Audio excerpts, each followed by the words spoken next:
Guys welcome to English education students. आज हम पढ़ेंगे क्लास 10th का लास्ट चैप्टर जिसका नाम है the sermon at Benares. Sermon means होता है प्रवचन। तो गौतम बुद्ध थे, उन्होंने अपना पहला जो प्रवचन दिया था वो बनारस में दिया था। तो चलिए स्टार्ट करते हैं हम चैप्टर को। गौतम बुद्ध, तो यहाँ पर उनकी डेथ और उनके बर्थ के बारे में बताया गया है कि उनकी डेथ कब हुई थी और उनका जन्म कब हुआ था। Begin life as a prince named Siddhartha Gautam.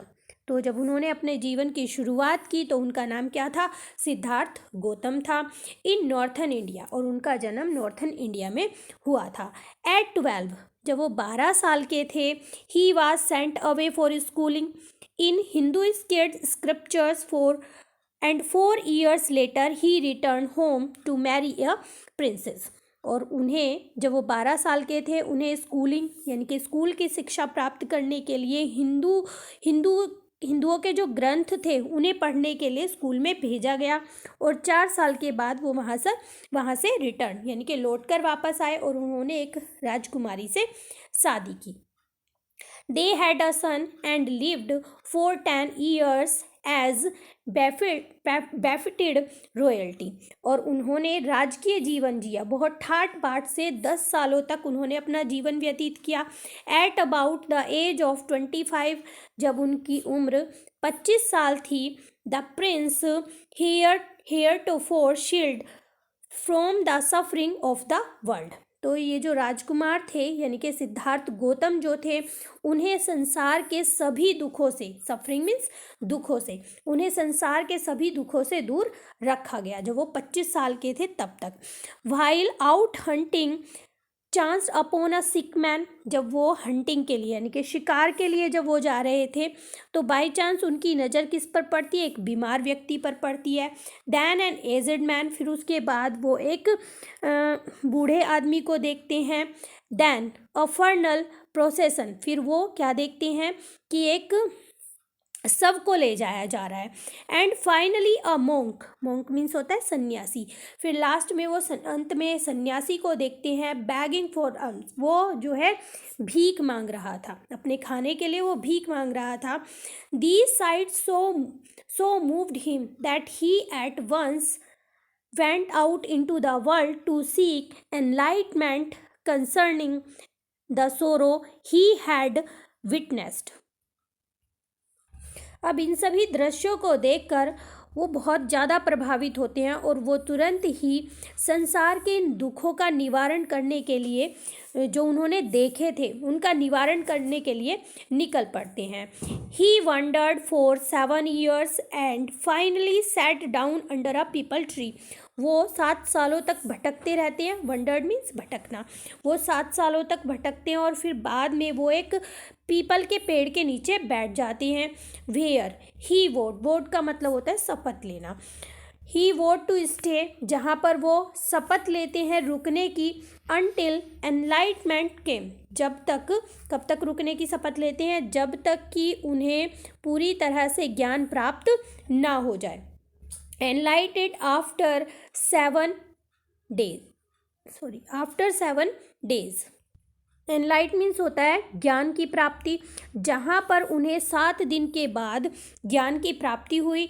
He renamed the tree the Bodhi tree, और उन्होंने उस पेड़ के नाम को बदल दिया। और क्या नाम रखा गया उस पेड़ का? बोधि ट्री। इसका क्या मीनिंग होता है? ट्री ऑफ विजडम, यानी कि बुद्धिमानी का पेड़। And began to teach and to share his new understanding. अब उन्होंने वहीं से टीच करना, टीच मतलब प्रवचन देना शुरू कर दिया और अपनी अंडरस्टैंडिंग को दूसरों के साथ शेयर करना शुरू कर दिया। At that point he became known as the Buddha, और वहीं पर उनको बुद्ध के नाम से जाना गया। The Buddha preached his first sermon at the city of Banaras.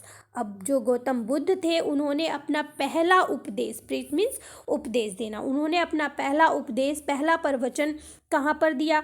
Banaras शहर में दिया। Most Holi of the डीपिंग place of the river Ganges. अब ये जो बनारस में गंगा नदी थी, ये बहुत ही पवित्र नदी थी। और डिपिंग प्लेस का मतलब है यहाँ पर लोग जो है अपने पाप को धोने के लिए डुबकी लगाने आते थे। ठीक है, तो यहाँ पर बताया गया जो गंगा नदी है वो बहुत ही होली रिवर है, बहुत ही पवित्र। होली मीन्स है पवित्र। That sermon has been preserved. अब ये जो उपदेश दिया गया इसे प्रिजर्व यानी कि संरक्षित करके रख लिया गया। एंड इज़ गिवन हियर, और वो आज भी वहाँ पर दिया जाता है। It reflects the Buddha's wisdom about one instructable kind of suffering. तो यहाँ पर ये जो बुद्ध हैं उनकी विजडम को दर्शाता है। वो बताते हैं कि किस तरह से जो लोग हैं वो दुखों से छुटकारा पा सकते हैं। अब यहाँ पर इसी से रिलेटेड एक स्टोरी भी है जो इस चैप्टर में बताई गई है। कीसा गौतमी, ये एक लेडी थी। हैड एन ओनली सन, उसका एक अकेला बेटा था। एंड ही डाइड, और वो मर गया। इन हर grief she carried the dead child to all her neighbors। अब वो बहुत दुखी होती है अपने दुख में। वो क्या करती है, अपने मरे हुए बच्चे को अपने सभी पड़ोसियों के पास लेकर जाती है। आस्किंग दैम फॉर मेडिसिन, और उनसे क्या मांगती है, उनसे दवाई के लिए कहती है। एंड द पीपल सेड, और लोग क्या कहते हैं, सी हैज़ लॉस्ट हर सेंस, वो कहते हैं कि इसने तो अपनी समझ खो दी है। द बॉय इज़ डेड, और लड़का क्या है, वो मर गया है। एट लेंथ यानी कि अंत में क्या होता है, Kisa Gotami met a man who reply to her request. अब वो एक आदमी से मिलती है अंत में, और वो उसकी रिक्वेस्ट पर एक जवाब देता है, एक आंसर देता है। क्या देता है, I can not give the medicine for the child. वो कहता है कि मैं तुम्हारे बच्चे के लिए कोई दवाई तो नहीं दे सकता, but I know a physician who can, लेकिन मैं एक वैद्य को जानता हूँ। फिजिशियन कहा गया है यहाँ पर वैद्य को, कि मैं एक वैद्य को जानता हूँ जो ऐसा कर सकता है। एंड द गर्ल सेड, और लड़की क्या कहती है, यानी कि वो जो मदर होती है वो क्या कहती है, pray tell me sir who is it. वो उससे प्रार्थना करती है कि मुझे बताओ कि वो कौन है। एंड द मैन रिप्लाइड, और आदमी जो वो मनुष्य होता है वो जवाब देता है, गो टू शाक्य मुनि, कि शाक्य मुनि के पास जाओ। द बुद्ध के बारे में बताते हैं। Kisa Gotami repair to Buddha and cried, Lord and Master, give me the medicine that will cure my boy। अब वो उसके सामने जाती है और कहती है, रोती है कि भगवान कह के उसे बुलाती है, मालिक कहती है उसे, और कहती है कि मुझे ऐसी दवाई दो जो मेरे बेटे को सही कर दे।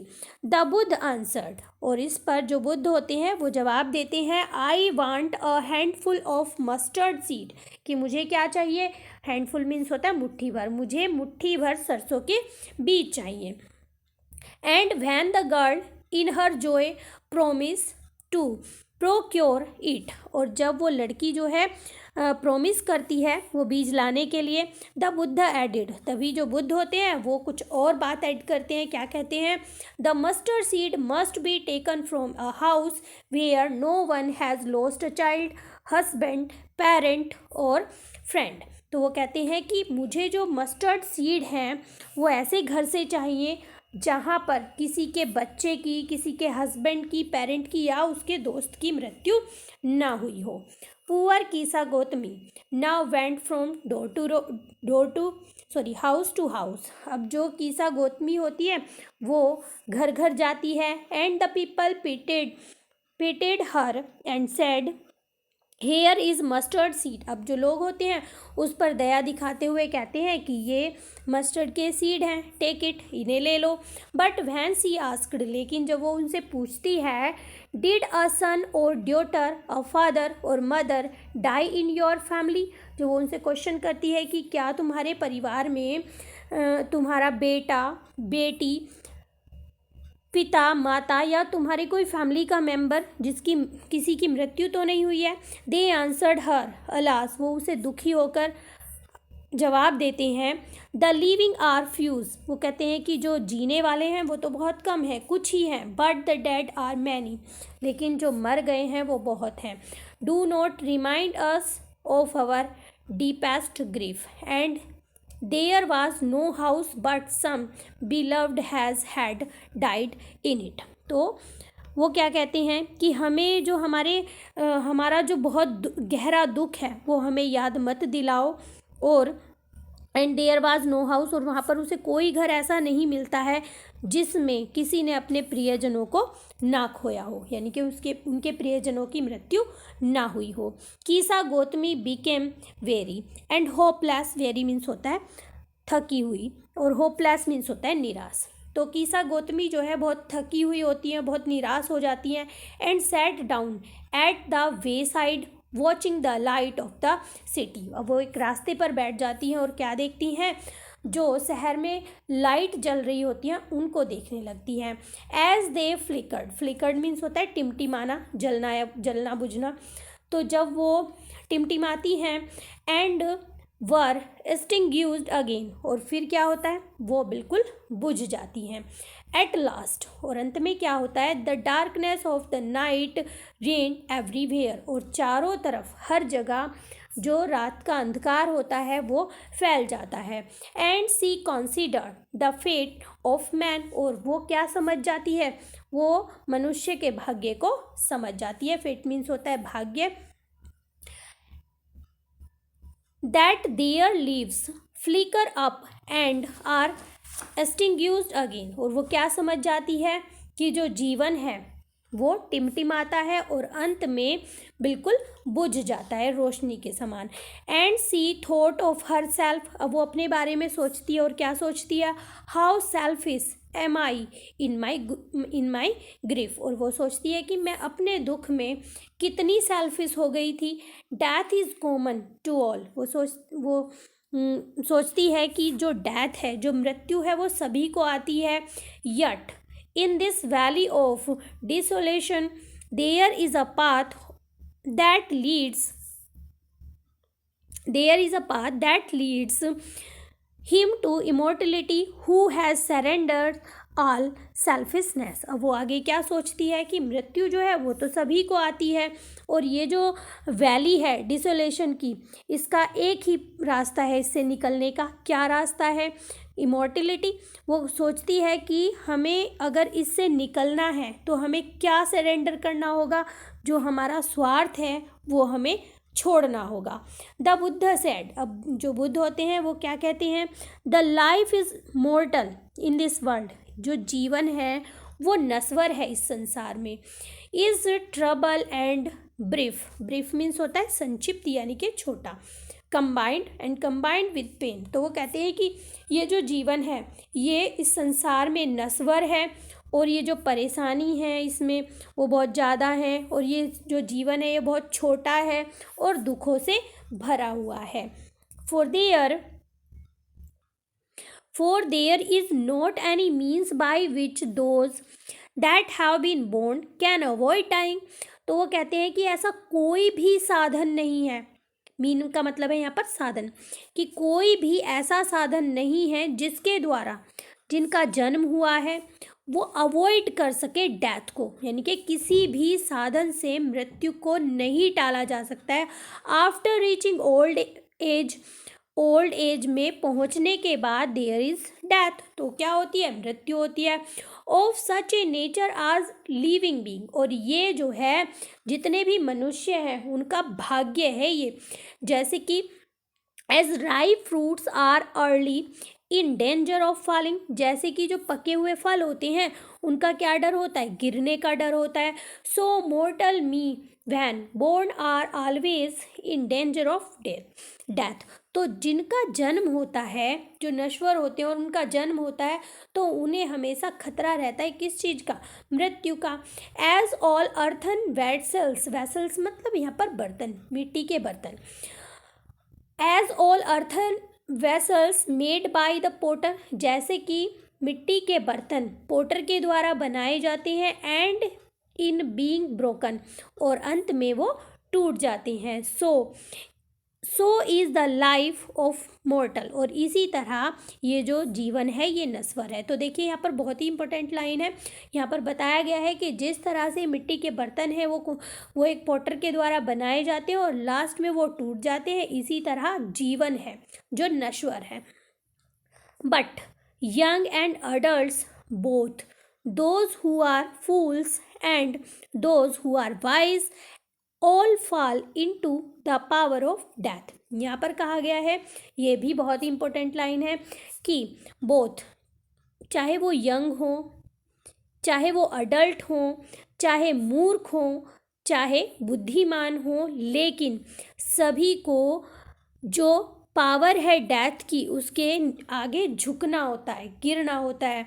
All are subject to death, यानी कि सभी को मृत्यु अवश्य आती है।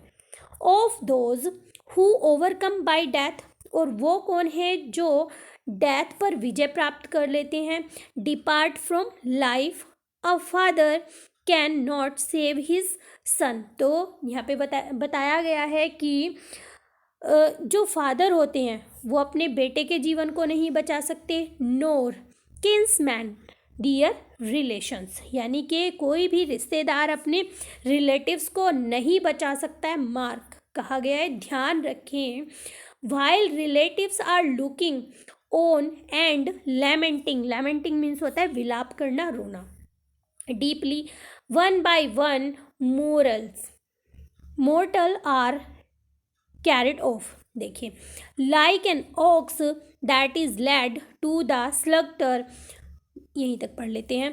तो यहाँ पर बताया गया है कि जब जो रिलेटिव्स होते हैं, रिश्तेदार होते हैं, वो देख रहे होते हैं और विलाप कर रहे होते हैं, वो बहुत दुख में होते हैं, तो जो इंसान है मोर्टल कहा गया है, जिनका विनाश होता है, उन्हें एक एक करके ले जाया जाता है। किसकी तरह, जैसे कि ओक्स को, बैल को ले जाया जाता है किसी कसाई खाने में, उन्हें काट दिया जाता है। इसी तरह जो इंसान है वो एक एक करके चले जाते हैं और नश्वर हो जाते हैं। So the world is afflicted with death and decay, इसलिए जो संसार है वो किससे ग्रसित है, वो डेथ से और इस विनाश से ग्रसित है। Therefore the wise do not grieve, इसलिए जो बुद्धिमान लोग होते हैं वो दुख नहीं करते हैं। Knowing the term of the world, किसे देखकर दुख नहीं करते। ये जो संसार का नियम है कि जो आया है धरती पर, जिसका जन्म हुआ है उसकी मृत्यु जरूर होगी। तो जो वाइज इंसान होते हैं, जो बुद्धिमान लोग होते हैं, वो इस पर दुख व्यक्त नहीं करते हैं। अब यहाँ पर यह भी बताया गया है कि दुख व्यक्त करने के बाद क्या होता है, लोगों पर उसका इफेक्ट क्या होता है। Not from weeping nor from grieving, weeping means होता है रोना, और ग्रीविंग मीन्स होता है दुख मनाना। Will anyone obtain peace of mind, किसी को भी ना तो रोने से, ना शोक मनाने से, दुख मनाने से जो मन की शांति है वो प्राप्त किसी को नहीं होगी। अगर हम रोएंगे, अगर हम दुख मनाएंगे तो मन की शांति प्राप्त नहीं होगी। On the contrary his pain will be greater and his body will suffer, बल्कि और क्या होगा कि जो उसका पेन है, उसका जो दर्द है वो और ज़्यादा बढ़ जाएगा, और जो उसकी बॉडी है वो सफ़र करेगी, उसे दुख होगा। He will make himself sick and pale, वो अपने आप को बीमार बना लेगा, कमज़ोर बना लेगा। Yet the dead are not saved by his lamentation, और फिर भी जो डेड पर्सन है, जिनकी मृत्यु हो गई है, फिर भी उन्हें नहीं बचाया जा सकेगा। उसके दुख मनाने से, उसके विलाप करने से उसे बचाया नहीं जा सकेगा। He who seek peace should draw out the arrow of lamentation, वो इंसान जिन्हें क्या चाहिए, शांति चाहिए, जो शांति की तलाश में है, उन्हें क्या करना पड़ेगा, ड्रॉ आउट करना पड़ेगा, छोड़ना पड़ेगा। क्या, उस तीर को, विलाप के तीर को छोड़ना पड़ेगा, यानी कि किसी के मर जाने पर उसे विलाप नहीं करना पड़ेगा, अगर उसे दुख से दूर रहना है। एंड कंप्लेन एंड ग्रीफ, उसे कंप्लेन करना छोड़ना पड़ेगा कि हमारे कई बार लोग कहते हैं कि भगवान ने उसको उठा लिया, ये कर लिया, भगवान की वजह से हो गया। तो ये सब ये जो कंप्लेन है जिनके बारे में हम जो अपने रिलेटिव्स हैं, अपने प्रियजन हैं, उनके बारे में करते हैं, वो सब छोड़ना पड़ेगा। ये जो ग्रीफ है, ये दुख है, उसे सबको छोड़ना पड़ेगा। He who has drawn out the arrow and has become composed will obtain peace of mind। और कहा है कि जिसने इस एरो को छोड़ दिया, ड्रॉ आउट कर दिया, वो क्या प्राप्त कर लेगा? वो पीस ऑफ माइंड, उसे मन की शांति जो है प्राप्त हो जाएगी।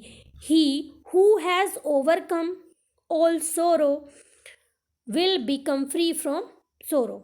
देखिए, अब यहाँ पर बहुत ही अच्छी लाइन कही गई है। तो कहा है कि ही, वो जो ओवरकम, विजय प्राप्त कर लेगा, किस पर?